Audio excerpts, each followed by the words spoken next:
Hi friends, welcome to star publication. ఈరోజు day 23న జరిగిన exam యొక్క పేపర్ ఎక్స్ప్లెనేషన్ మనం ఇప్పుడు చూద్దాము. ఫస్ట్ క్వశ్చన్, ఈ క్రింద ఇచ్చిన వాటిని పరిశీలించండి. స్టేట్మెంట్ ఏ, కాగ్నిషన్ అను ఆంగ్ల పదము కాగ్నిషియో అనే గ్రీకు పదం నుంచి ఏర్పడిందని అన్నాడు. కానీ ఇక్కడ గ్రీకు పదం కాదు, లాటిన్ పదం నుండి ఏర్పడింది. కాగ్నిషియో అనే లాటిన్ పదం, కాబట్టి స్టేట్మెంట్ ఏ అనేది మనకు సరికాదు. కాగ్నిషియో అనగా జ్ఞానం అని అర్థం. ఇది మనకు సరైన స్టేట్మెంటే. అభ్యసనం మరియు అభ్యసన, సమస్య సాధన, నిర్ణయాలు తీసుకొనుట, తార్కికముగా ఆలోచించుట వంటివన్నీ సంజ్ఞానముకు ఉదాహరణలే. ఇది కూడా మనకు సరైనదే. ఎందుకంటే సంజ్ఞానాత్మకకు ఉదాహరణలు ఏమేమి చెప్పుకుంటామంటే అభ్యసన, సమస్య సాధన, నిర్ణయాలు తీసుకోవడం, తార్కికముగా ఆలోచించడం అన్నీ కూడా సంజ్ఞానాత్మక ఉదాహరణలు అవుతాయి. కాబట్టి బీసీ సరైనది. నెక్స్ట్ క్వశ్చన్, పర్సెప్షన్ అనే ఆంగ్ల పదము పర్సెప్షియో అనే లాటిన్ పదాల నుంచి ఉద్భవించిందని ఉంది. ఇది మనకు సరైనదే. ఓకేనా, పర్సెప్షన్ ఇదంతా కూడా మనకు లాటిన్ పదాలే. స్టేట్మెంట్ బి, పర్సెప్షియో అంటే ఇంద్రియాల నుండి సేకరించిన జ్ఞానం అని అర్థము. ఇది కూడా మనకు సరైన స్టేట్మెంటే. కావున ఏ మరియు బి రెండు కూడా సరైన స్టేట్మెంట్స్. నెక్స్ట్, ఈ క్రింద ఇచ్చిన వాక్యాలలో సరైన వాక్యం కానిది గుర్తించండి అని అన్నాడు. మనకు ఆప్షన్ 1, ఇంద్రియ జ్ఞానానికి అనుభవపూర్వకమైన అర్థాన్ని ఇవ్వడమే ప్రత్యక్షము. ఇది మనకు సరైన డెఫినేషన్ అవుతుంది. కాబట్టి ఆప్షన్ 1 అనేది సరైనది. ఆప్షన్ 2, జ్ఞానేంద్రియాల ద్వారా పరిసరాలలోని వస్తువులను, వాటి గుణాలను, వాటి మధ్య ఉన్న సంబంధాలను గ్రహించడం ప్రత్యక్షము. ఇది కూడా మనకు ప్రత్యక్షానికి సంబంధించిన సరైన డెఫినేషను. కావున ఆప్షన్ 2 కూడా మనకు సరైనదే. ఆప్షన్ 3, సైకిల్ అంటే ఏకమొత్తంగా చూడబడుతుంది, కానీ చక్రాలు, చైను, పెడల్ వంటి విడివిడి భాగాలు కాదు. దీనినే కార్యసాధక ప్రత్యక్ష భావన అంటారు. ఇక్కడ మనకు కార్యసాధక ప్రత్యక్ష భావన అని ఉండకూడదు, గెస్టాల్ట్ ప్రత్యక్ష భావన అని ఉండాలి. కావున ఆప్షన్ 3 అనేది మనకు సరికాని వాక్యంగా గుర్తించాలి. ఆప్షన్ 4, గెస్టాల్ట్ వాదంలో ఏ విషయమునైనా లేదా వస్తువునైనా మొత్తంగానే ప్రత్యక్షం అవుతుంది. ఇది కూడా మనకు ఆప్షన్ 4 సరైనది అవుతుంది. నెక్స్ట్ క్వశ్చన్, స్టేట్మెంట్ ఏ, తన చుట్టూ ఉన్న పరిసరాలు, పరిస్థితులు ఏ విధంగా కనిపిస్తుందో, ఏ విధంగా వినిపిస్తుందో, ఏ విధంగా అనుభవిస్తుందో, రుచి అందిస్తుందో, వాసనను ఇస్తుందో అదే ప్రత్యక్షము అని జెరోమ్ బ్రూనర్ అని నిర్వచనం ఇచ్చినాడు అంటున్నాడు. కానీ మనకు ఇచ్చిన ఈ నిర్వచనం ఇచ్చింది ఎవరు అంటే మోర్గాన్ అనే శాస్త్రవేత్త. కావున స్టేట్మెంట్ ఏ సరికాదు. నెక్స్ట్, మోర్గాన్ అనే వైజ్ఞానికవేత్త ప్రత్యక్ష నమూనాను రూపొందిస్తుంది. ఇక్కడ మనకు మోర్గాన్ అనే మనోవైజ్ఞానికవేత్త కాదు రూపొందించింది ప్రత్యక్ష నమూనాను. ఎవరు రూపొందించారంటే బ్రూనర్ అనే మనోవిజ్ఞాన శాస్త్రవేత్త ప్రత్యక్ష నమూనాను రూపొందించారు. కావున స్టేట్మెంట్ బి కూడా సరికాదు. ఏ మరియు బి రెండు సరికానివి. నెక్స్ట్ క్వశ్చన్, మనోవైజ్ఞానికులు ప్రత్యక్షం 5 దశల్లో జరుగుతుందని తెలిపినారు. అయితే ఆ ప్రత్యక్ష ప్రక్రియను సరైన వరుస క్రమంలో అమర్చండి.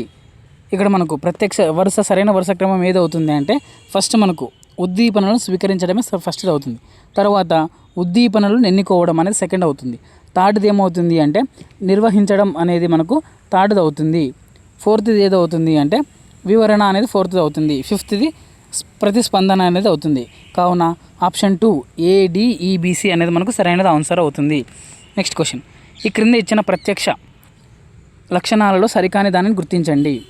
మనకు ఆప్షన్ 1, ప్రత్యక్ష సంవేదనలపై ఆధారపడి ఉండదు అని అన్నాడు. కానీ ప్రత్యక్షం అనేది సంవేదనలు అంటే జ్ఞానేంద్రియాల ద్వారానే మనకు ప్రత్యక్షం అనేది జరుగుతుంది, ఆధారపడి ఉంటుంది. కావున ఇక్కడ ఆధారపడి ఉండదని ఉన్నాడు. ఆప్షన్ 1 అనేది మనకు సరికాని ప్రత్యక్ష లక్షణము. ఆ జ్ఞానేంద్రియాల సహాయంతోనే ప్రారంభమవుతుంది ప్రత్యక్షం అనేది. కావున ఆప్షన్ 1 అనేది సరికాని లక్షణం. మిగిలిన 3 ఆప్షన్లు కూడా చూద్దాం. ఆప్షన్ 2, ఇది ఒక విశ్లేషణతో కూడిన ప్రక్రియ. మనకు ప్రత్యక్షం అంటే సంశ్లేషణ అంటే కలుపుకుంటూ పోతే జ్ఞానం ఏర్పడడం, విశ్లేషణ అంటే విడదీసుకుంటూ ఏర్పడితే ఆ జ్ఞానం, అలాంటి ప్రక్రియలతో కూడుకున్నదే మనకు ప్రత్యక్షం అని అంటున్నారు. కాబట్టి ఆప్షన్ 2 కూడా సరైనదే. ప్రత్యక్షానికి నిశితమైన పరిశీలన ఉంటుంది, సంవేదనలపై ఆధారపడి ఉండును. ఇది కూడా మనకు ఆప్షన్ 3 సరైనదే. నెక్స్ట్ ఆప్షన్ 4, సమన్వయంతో కూడిన ఒక ప్రత్యేక చర్య. ఆప్షన్ 4 కూడా మనకు సరైన ఆప్షన్గా అవుతుంది. నెక్స్ట్ క్వశ్చన్, ఈ క్రింద ఇచ్చిన వాక్యాలను పరిశీలించండి. స్టేట్మెంట్, ఆకృతి క్షేత్ర సంబంధాన్ని మొదటిగా రుబిన్ అనే మనోవిజ్ఞాన శాస్త్రవేత్త వివరించాడు. ప్రత్యక్ష వ్యవస్థాపనంలో ఆకృతికి క్షేత్రానికి మధ్య భేదాన్ని చూపడం ఒక ప్రాథమిక సూత్రము. ఇది మనకు సరైన స్టేట్మెంట్ అవుతుంది. స్టేట్మెంట్ బి, ఆకాశంలో ఎగిరే పక్షిని ఆకృతిగా చూస్తే దాని వెనకాల గల ఆకాశమును క్షేత్రంగా చెప్పవచ్చు. ఆకృతి క్షేత్ర సంబంధము ఇది కూడా మనకు సరైన స్టేట్మెంట్ అవుతుంది. కావున AB 2 సరైనవి. Next question. స్టేట్మెంట్ సామీప్య నియమము. కొన్ని ఉద్దీపనలను అవిరళముగా ఏర్పరిస్తే ప్రత్యక్ష వ్యవస్థాపనం జరుగుతుంది. ఇక్కడ అవిరళ నియమము అంటే కంటిన్యూస్ ప్రాసెస్.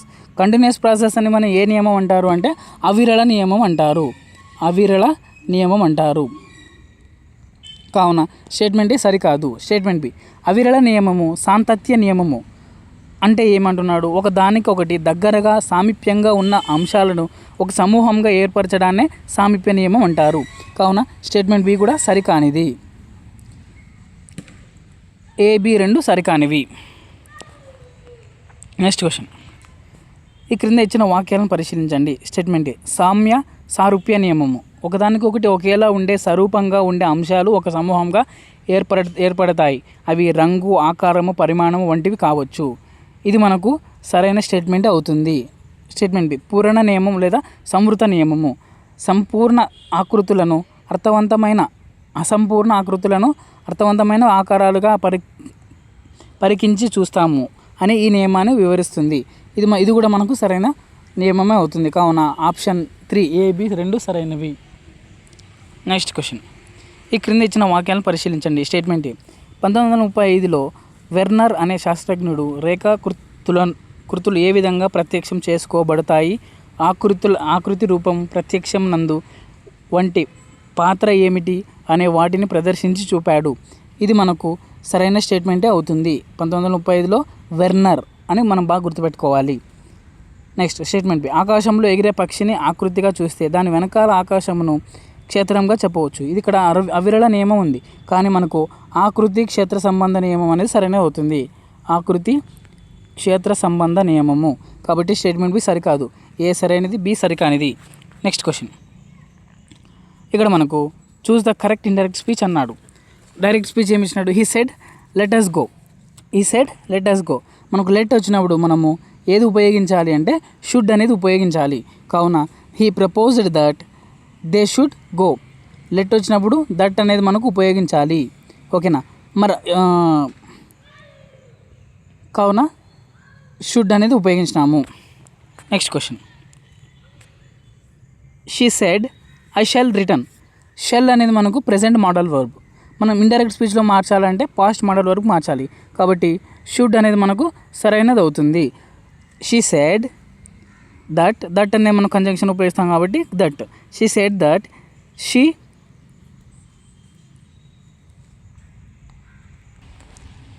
ఇక్కడ మనకు ఈ ఏ ఆప్షన్లో కూడా షుడ్ అనేది లేదు. ఇంకొక ఆల్టర్నేటివ్గా ఏది తీసుకోవచ్చు అంటే వుడ్ అనేది మనము తీసుకుంటాము. కాబట్టి మనకు she said that she would return. మనకు ఆప్షన్ 3 అనేది మనకు సరైనది అవుతుంది. ఓకేనా. సరే, ఫస్ట్ ఆప్షన్లో కూడా ఉంది కదా అంటే మనకు దట్ అనే కంజంక్షన్ ఉపయోగించలేదు. ఓకేనా. ఇక్కడ మనకు టోల్డ్ అని సెడ్ వచ్చింది.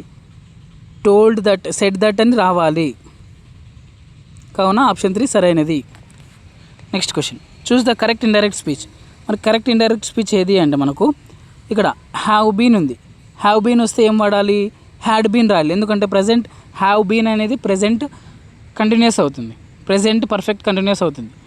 మనం ఇండైరెక్ట్ స్పీచ్లో మార్చాలంటే పాస్ట్ పర్ఫెక్ట్ కంటిన్యూస్ మాడతాము. కాబట్టి హ్యాడ్ బీన్ వెయిటింగ్ అనేది సరైనది అవుతుంది. ఇక్కడ ఉంది హ్యాడ్ బీన్ వెయిటింగ్, ఇక్కడ కూడా ఉంది. కానీ మనం సెడ్ ఉంటే సెడ్ దట్ వాడతాము, సెడ్ ఉంటే సెడ్ దట్ వాడతాం. ఇక్కడ హ్యాస్ బీన్ ఉంది, హ్యాస్ బీన్ మనకు ప్రజెంట్ కాబట్టి ఆప్షన్ 2 కూడా సరికాదు. ఆప్షన్ 4 మాత్రమే సరైనది. She said that he had been waiting. Next question. మనకు డైరెక్ట్లో టుడే వస్తే దట్ డే అనేది మనకు సరైనది అవుతుంది. టు నైట్ వస్తే దట్ నైట్ అనేది వస్తుంది. హియర్, దేర్, నౌ, దెన్ అనేది మనకు సరైనది అవుతుంది. ఆప్షన్ 1 అనేది మనకు కరెక్ట్ ఆన్సర్ అవుతుంది. Next question. Choose the correct indirect speech. He said I must obey my parents.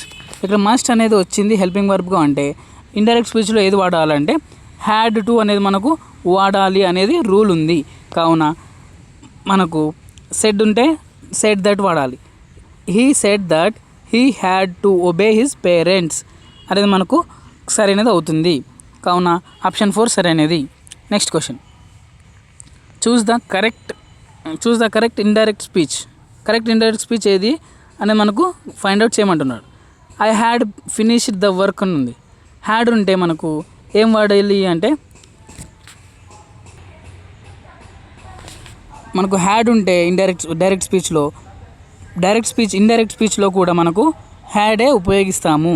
కావున option 3 he said that he had finished the work. Had finished అనేది మనకు సరైనది అవుతుంది. హ్యాస్ ఫినిష్ ఎందుకు ఉపయోగించాలని అంటే అది ప్రెజెంట్ కాబట్టి ఉపయోగించకూడదు. ఇండైరెక్ట్ స్పీచ్లో పాస్టే ఉపయోగించాలి. నెక్స్ట్ క్వశ్చన్, సెడ్ ఉంటే సెడ్ దట్ ఇన్కరెక్ట్ పేర్ అని అడుగుతున్నాడు. మనకు సెడ్ ఉంటే సెడ్ దట్టే వాడతాం కాబట్టి కరెక్ట్ పేరే. సెడ్ టు ఉంటే టోల్డ్ అని ఉపయోగిస్తాం కాబట్టి ఇది కూడా సరైనదే. ఆస్క్డ్ ఉంటే ఆస్క్డ్ ఇఫ్ లేదా వెదర్ అని వాడతాం, ఇది కూడా మనకు సరైనదే. ఆర్డర్డ్ ఉంటే మనం ఏం వాడతాము అంటే ఇక్కడ కమాండ్ అనేది వాడతాము. ఆర్డర్ ఉంటే కమాండ్ అనేది ఉపయోగిస్తాము. ఇక్కడ ఆస్క్ ఇఫ్ ఉంది కాబట్టి ఆప్షన్ 4 సరికాదు. నెక్స్ట్, అసర్టివ్ సెంటెన్స్ ఉంటే మనం దేన్ని ఉపయోగిస్తాము అంటే యాడింగ్ వర్డ్గా సెడ్ దట్ ఉపయోగిస్తాము. ఇంటరాగేటివ్ ఉంటే మనం దేన్ని ఉపయోగిస్తామంటే ఆస్క్డ్ అని ఉపయోగిస్తాము. ఎక్స్క్లమేటరీ ఉంటే ఎక్స్క్లైమ్డ్ ఉపయోగిస్తాము. ఇంపరేటివ్ ఉంటే ఆర్డర్డ్ లేదా రిక్వెస్ట్ అనేది ఉపయోగిస్తాము. మనకు 18th క్వశ్చన్కి ఆన్సర్ ఏమి అంటే option 1 A3 B1 C2 D4. Next question, ఇక్కడ డైరెక్ట్ స్పీచ్ని ఇండైరెక్ట్ స్పీచ్ని మ్యాచ్ చేయాలంటున్నాడు. He said I am busy. I am అనేది మనకు ప్రెజెంట్ టెన్స్, ప్రెజెంట్లో వాడినారు కాబట్టి పాస్ట్లో వాడితే ఏమవుతుందంటే he said he was busy అనేది మనకు సరైనది అవుతుంది. Next A2 he said I have finished. He said that అనేది కూడా ఉపయోగిస్తాం కాబట్టి దట్. హ్యాడ్ ఫినిష్డ్ వర్క్ అనేది మనకు ఫినిష్డ్ అనేది సరైనది అవుతుంది. ఐ వాజ్ రీడింగ్ ఏం వాడతారు, హ్యాడ్ బీన్ రీడింగ్ అనేది మనకు వాడతాము. I will come, I would come అనేది వాడతాము. కాబట్టి option 3 A2 B1 C3 D4 అనేది మనకు సరైనది అవుతుంది. నెక్స్ట్ క్వశ్చన్, సెడ్ టు ఉంటే టోల్డ్ అనేది వాడతాము. నెక్స్ట్ సెడ్ అనే దాని పక్కన క్వశ్చన్ ఉంటే ఆస్క్డ్ అనేది వాడతాము. సెడ్ అనే పక్కన రిక్వెస్ట్ ఉంటే రిక్వెస్టెడ్ అని వాడతాము. సెడ్ టు పక్కన మనకు అడ్వైజ్ ఉంటే అడ్వైజ్డ్ అనేది వాడతాము. ఓకేనా, ఇది డైరెక్ట్ స్పీచ్, ఇది ఇండైరెక్ట్ స్పీచ్. కాబట్టి మనకి ఏది కరెక్ట్ ఆన్సర్ అవుతుంది అంటే ఆప్షన్ 4 కరెక్ట్ ఆన్సర్ అవుతుంది. నెక్స్ట్ క్వశ్చన్, స్టేట్మెంట్ జామెట్రీ అనే ఆంగ్ల పదము జియోమెట్రాన్ గ్రీకు పదానికి సమానమైనది అని అన్నాడు. ఇక్కడ ఇది మనకు సరైనదే. ఓకేనా, జియోమెట్రాన్ అనేది మనకు గ్రీకు పదమే. జియో అంటే గ్రహం, మెట్రాన్ అంటే కొలత ఉంది. కానీ జియో అంటే గ్రహం కాదు, జియో అంటే భూమి. జియో అంటే ఏమి, భూమి. కావున స్టేట్మెంట్ బి సరికాదు. ఏ సరైనది, బి సరికానిది. నెక్స్ట్ క్వశ్చన్, స్టేట్మెంట్ బిందువు అన్నది ఒక స్థానాన్ని సూచించదు. బిందువు అనేది ఒక స్థానాన్ని సూచించదు కానీ సూచిస్తుంది కాబట్టి స్టేట్మెంటే సరికాదు. పలుచన దారాన్ని తీసుకుని 2 కొనలను పట్టుకొని తిన్నగా లాగండి. ఇది రేఖాఖండాన్ని సూచిస్తుంది. దీని చివరలు రేఖాఖండపు అంత్య బిందువులు. ఇది మనకు సరైనది అవుతుంది. కావున ఏ సరికాదు, బి సరైనది. ఆప్షన్ 2 సరైనది. నెక్స్ట్ క్వశ్చన్, డాష్ 2 బిందువుల మధ్య కనిష్ట దూరాన్ని సూచిస్తుంది. ఏది అంటే మనకు రేఖాఖండం అనేది 2 బిందువుల మధ్య ఉన్న కనిష్ట దూరాన్ని సూచిస్తుంది. నెక్స్ట్ క్వశ్చన్, రేఖాఖండం ఏబీను 2 వైపులా అనంతంగా పొడిగించినప్పుడు డాష్ ఏర్పడుతుంది అంటే సరళ రేఖ ఏర్పడుతుంది. నెక్స్ట్ క్వశ్చన్, ఈ క్రింద ఇచ్చిన వాక్యాలను పరిశీలించండి. స్టేట్మెంట్ వేరు వేరు రేఖలు ఒకే ఒక బిందువు వద్ద ఖండించినచో వాటిని సమాంతర రేఖలు అని అన్నాడు. కానీ 2 వేరు వేరు రేఖలు కలిగిన బిందువులు ఒక వద్ద ఖండించుకుంటే అవి ఖండన రేఖలు అవుతాయి. అలాగే స్టేట్మెంట్ బి చూద్దాం. కాబట్టి స్టేట్మెంటే సరికాదు. స్టేట్మెంట్ బి, ఒక సమతలంలో 2 రేఖలు పరస్పరం ఖండించుకొనినచో వాటిని కొననిచో అంటే ఖండించుకొననిచో అంటే ఖండించుకోవు అని అర్థం. వాటిని ఏమన్నారండి ఇక్కడ, ఖండన రేఖలు అన్నారు. కానీ సమాంతర రేఖలు అంటారు వాటిని. ఒకదానికొకటి ఖండించుకోకుండా స్ట్రైట్గా ఒకే విధంగా పోతూ ఉండే వాటిని సమాంతర రేఖలు అంటారు. కావున ఏ బి రెండు సరికానివి. Next question. ఒక నిర్దిష్ట బిందువు నుండి బయలుదేరి ఒక దిశలో అనంతంగా పొడిగించబడిన రేఖలో భాగాన్ని డాష్ అంటారు. ఏమంటారు అంటే మనకి కిరణం అంటారు. Next question. ఈ క్రింద ఇచ్చిన వాక్యాలను పరిశీలించండి. స్టేట్మెంట్ ఏ. పెన్సిల్ మొన ఎత్తకుండా గీయగల ఏదైనా ఒక రేఖాచిత్రాన్ని వక్రరేఖ అంటారు. కానీ సరళ రేఖ కూడా ఒక వక్రరేఖ కాదు అని ఉన్నాడు. కానీ సరళ రేఖ అనేది మనకు వక్రరేఖ అవుతుంది. ఎందుకంటే సరళ రేఖ మనం గీస్తాం కదా, పెన్సిల్ ఎత్తుకోకుండా రాస్తాం. కావున స్టేట్మెంట్ ఏ సరికాదు. Next statement B. తనను తాను ఖండించుకొనని వక్రమును సరళ వక్రము అంటారు. ఇక్కడ మనకు సరళ వక్రము అని అంటారు. ఇది మనకు సరైనదే. కాబట్టి మనం దేనికి ఏది సరైనది ఆప్షన్ అవుతుంది అంటే ఏ సరికానిది, బి సరైనది అవుతుంది. Next question. ఒక వక్రము డాష్ వక్రము కావాలంటే దాని చివరలు కలవాలి. దాని చివరలు కలిస్తే ఆ వక్రముని ఏమంటారు అంటే సంవృత వక్రము అంటారు. ఏమంటారు? సంవృత వక్రము అంటారు. అలా లేనట్లయితే అంటే అలా ఖండించుకోనట్లయితే రెండు కొనలు, దాన్ని వివృత వక్రము అంటారు. కాబట్టి ఈ ఆప్షన్ ఏ సరైనది. Next question. రేఖాఖండాలతో ఏర్పడే సరళ సంవృత పటమే బహుభుజి. అయితే క్రింది ఇచ్చిన వాటిలో సరైనవి. స్టేట్మెంట్ ఏ. రేఖాఖండాలు బహుభుజి యొక్క భుజాలు. రేఖాఖండాలు అనేది బహుభుజి యొక్క భుజాలు అవుతాయి. స్టేట్మెంట్ ఏ సరైనది. Statement B. రెండు భుజాలు ఒకే ఉమ్మడి బిందువును కలిగి ఉన్నచో అవి ఆసన్న భుజాలు అగును. ఇది కూడా మనకు సరైనదే. Statement C. ఒక జత భుజాలు కలిసే బిందువును శీర్షం అంటారు. ఇది కూడా మనకు సరైనదే అవుతుంది. నెక్స్ట్. ఒకే భుజం యొక్క అంత్య బిందువులు వాటి ఆసన్న శీర్షాలగును. ఇది కూడా మనకు సరైనదే. ఏవైనా రెండు ఆసన్నం కాని శీర్షాలను కలిపే రేఖాఖండం కర్ణం అవుతుంది. ఇది కూడా మనకు సరైనదే అవుతుంది. కావున ABCDE అనేది మనకు సరైన వాక్యాలు, సరైన స్టేట్మెంట్లు అవుతాయి. Next question. ఈ క్రింద ఇచ్చిన వాక్యాలను పరిశీలించండి. స్టేట్మెంట్ ఏ. కోణం ఉమ్మడి అంత్య బిందువును కలిగి ఉన్న రెండు కిరణాలతో ఏర్పడుతుంది. కోణం అనేది మనకు రెండు కిరణాల మధ్య ఏర్పడుతుంది. Next statement B. కోణం ఒక ప్రాంతాన్ని మూడు విభాగాలుగా విభజించును. ఒకటి కోణం పైన, మరొకటి కోణం అంతరం, కోణం బాహ్యం. ఇది మనకు సరైన స్టేట్మెంట్ అవుతుంది. కావున AB రెండు సరైనవి. Next question. స్టేట్మెంట్ ఏ. మొహంజదారో వద్ద పశుపతి ముద్ర కనుగొనబడింది. ఇది మనకు సరైనదే. పశుపతి ముద్ర ఎక్కడ కనబడింది అంటే మొహంజదారో వద్ద. Next statement B. ప్రసిద్ధ పురాణాలైన వాల్మీకి రామాయణము, వ్యాస మహాభారతము తెలుగులో రచించబడ్డాయి. మనకు రామాయణం మరియు మహాభారతాలు తెలుగులో కాదు, సంస్కృతంలో రచించబడ్డాయి. కావున స్టేట్మెంట్ బి సరికాదు. ఏ సరైనది, బి సరికానిది. Next question. ఈ క్రింద ఇచ్చిన వాక్యాల్లో సరైన వాక్యం కానిది. ఆప్షన్ 1. అశోకుడు వేయించిన శాసనాల్లో బ్రహ్మీలిపి ఉపయోగించాడు. ఇది మనకు సరైన స్టేట్మెంటే. Next option 2. ఆయుర్వేదానికి పునాదులు వేసిన పుస్తకాలు చరక సంహిత, సుశ్రుత సంహిత. ఆప్షన్ 2 కూడా సరైనదే. ఆప్షన్ 3. శస్త్రచికిత్సలపై రాయబడిన గ్రంథమే చరక సంహిత. మనకు శస్త్రచికిత్సలపై రాయబడిన గ్రంథం ఏది అంటే సుశ్రుత సంహిత. కావున ఆప్షన్ 3 అనేది మనకు సరికాదు. Next option 4. మన భారతదేశంలో హిందీ భాషను ఎక్కువ మాట్లాడతారు. ఇది మనకు సరైనదే. Next question. ఈ క్రింద ఇచ్చిన వాక్యాలను పరిశీలించండి.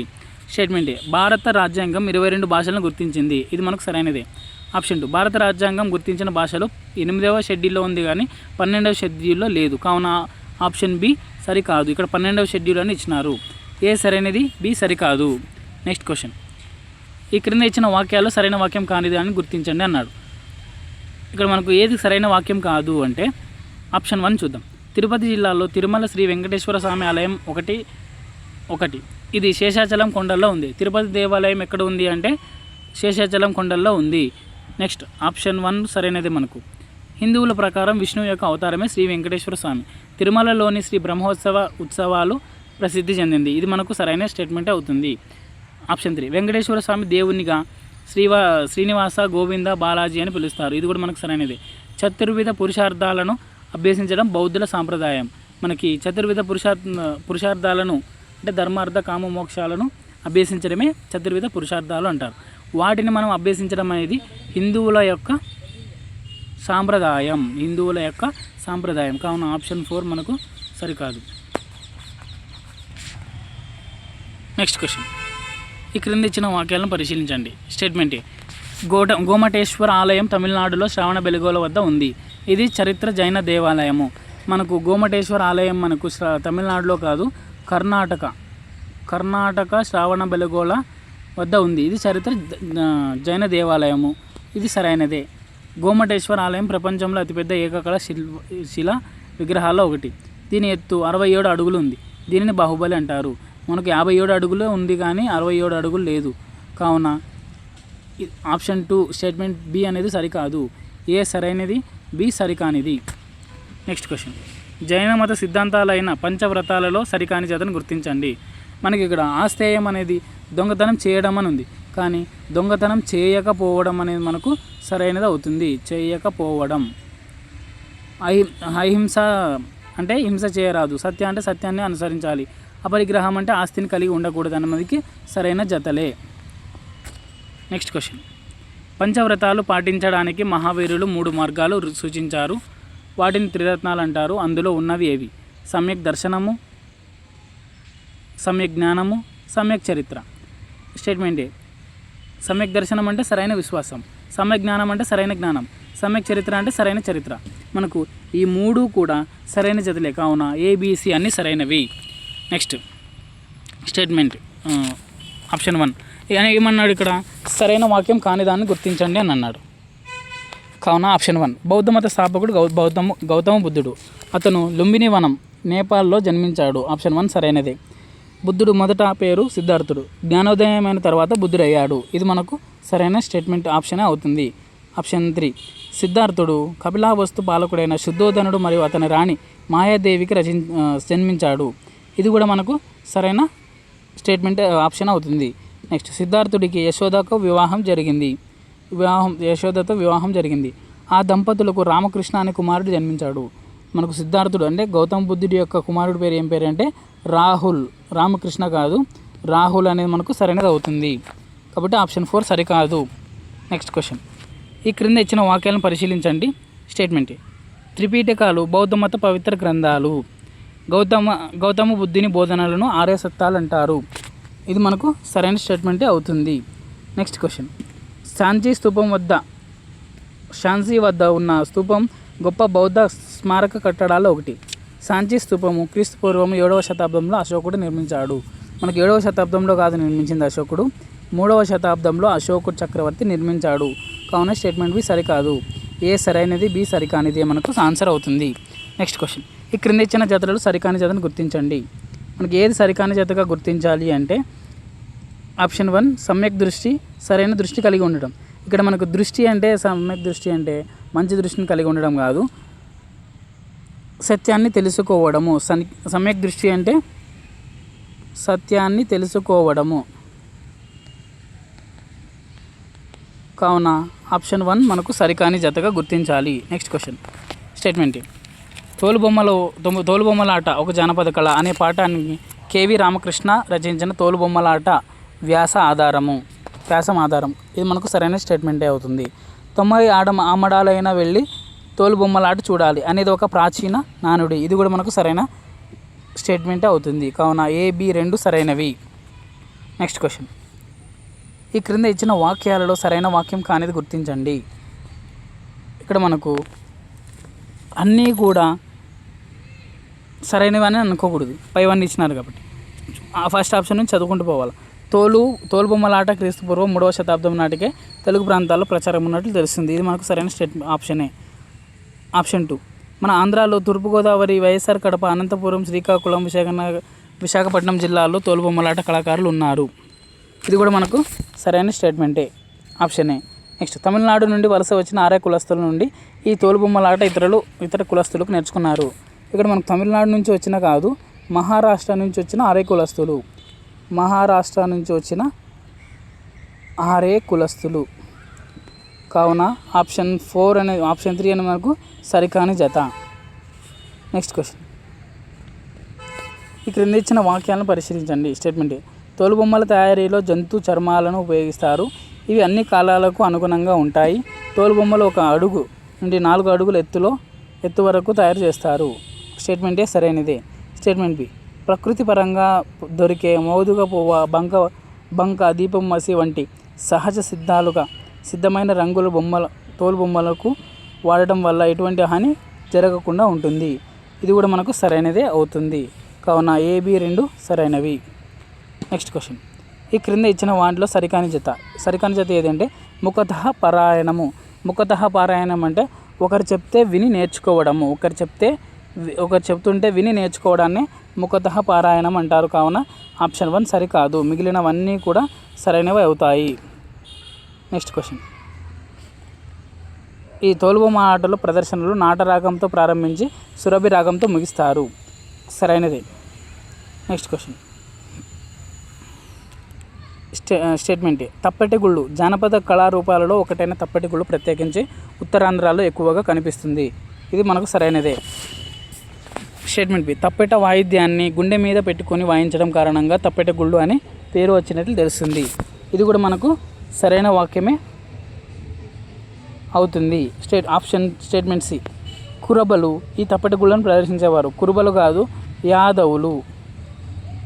యాదవులు తప్పెటగుళ్ళు ప్రదర్శించేవాళ్ళు. కాబట్టి ఆప్షన్ సి సరికానిది. AB 2 సరైనవి. నెక్స్ట్ క్వశ్చన్, ఈ క్రింద ఇచ్చిన వాక్యాన్ని పరిశీలించండి. స్టేట్మెంట్ కోలాట నృత్యంలో సుమారు 16 నుంచి 40 మంది వరకు పాల్గొంటారు. స్టేట్మెంట్ బి ఇది మనకు సరైన స్టేట్మెంటే. ఆప్షన్ ఏ ఎవరు అనే పదానికి సమాధానం వచ్చే వాటిని కర్మ అంటారు. ఎవరు అనే పదానికి సమాధానం వచ్చేది కర్త అంటారు. ఎవరిని, దేనిని, దేనికి అనే దానికి వచ్చేది కర్మ. కావున ఆప్షన్ బి అనేది మనకు స్టేట్మెంట్ బి సరికాదు.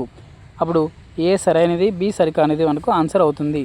నెక్స్ట్ క్వశ్చన్, ఈ క్రింద ఇచ్చిన వాక్యాలను పరిశీలించండి. స్టేట్మెంట్ ఏ విద్వాన్ విశ్వం కవి, కథకుడు సంస్కృత కావ్యాలను తెలుగులో అనువదించారు.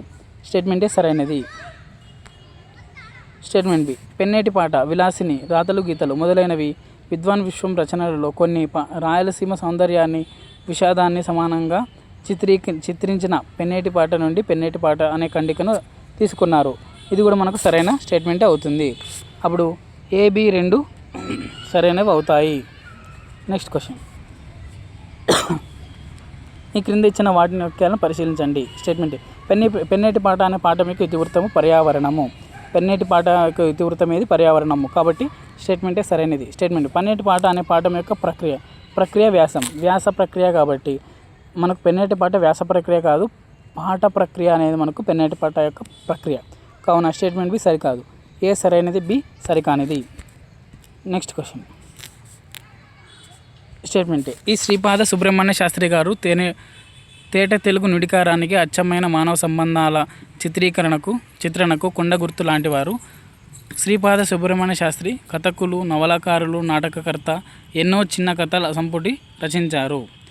మనకు స్టేట్మెంటే సరైనదే. స్టేట్మెంట్ బి రాజరాజు వంటి నాటకాలు, ఆత్మబలి, రక్షాబంధనం వంటి నవలలు రచించారు. అనుభవాలు, జ్ఞాపకాలనే పేరుతో వెలువరించిన స్వీయ చరిత్రే ఆనాటి ఆంధ్రుల సాంఘిక చరిత్ర.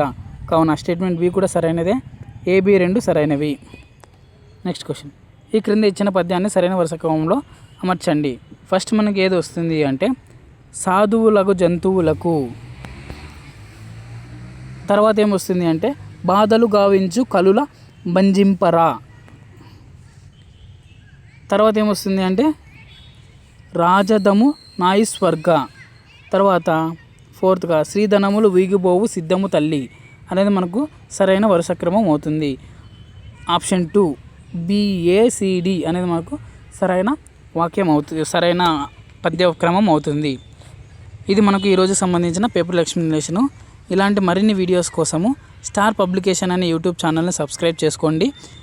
ఇలాంటి ఎగ్జామ్ సిరీస్ ఫ్రీగా రాసుకోవాలని అంటే DSE వరకు 9966883021 అనే నంబర్కు ఎగ్జామ్ సిరీస్ అనే టైప్ చేసి మనకు పంపిస్తే గ్రూప్లో యాడ్ చేస్తాము. మీరు ఫ్రీగా డైలీ జరిపెట్టే ఫ్రీగా ఎగ్జామ్స్ని రాసుకోవచ్చు. Thank you so much. Subscribe to star publication.